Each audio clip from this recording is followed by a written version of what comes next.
वादळी वाऱ्यांनी विद्युत तारा कोसळल्या, वीज कंपनीकडून दखल नसल्याचा आरोप। खामजाव तालुक्यातील अंतरज येथील शेतकरी शंकर बगाडे यांच्या शेतात काल झालेल्या वादळी वाऱ्यामुळे विद्युत तारा कोसळल्या। याबाबत त्यांनी वीज कंपनीचे अभियंता खान तसेच लाईन वाकोडे यांच्याकडे तक्रार केली, मात्र अद्याप कोणतीही दखल घेतली नसल्याचा आरोप त्यांनी केला आहे। सुदैवाने कोणतीही जीवितहानी झाली नाही, मात्र शेतात पडलेल्या तारांमुळे परिसरात भीतीचे वातावरण निर्माण झाले आहे। जनोपचार न्यूज नेटवर्क, खामगाव। सदनपुरी सबस्टेशन आमच्याकडे लाईन आहे, तर हे तरी तार तुटलेला आहे।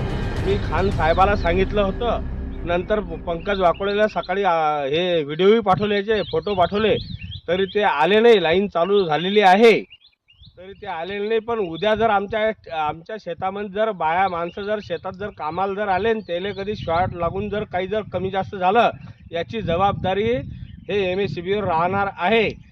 मी शंकर बाळकृष्ण बगाडे,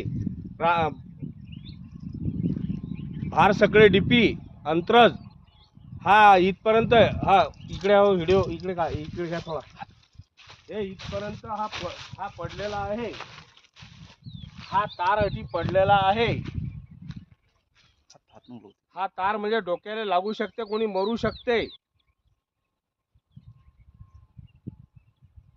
तर याची दखल कमीत कमी MSCBनं लवकरात लवकर घ्यावी, अशी हात जोडून विनंती।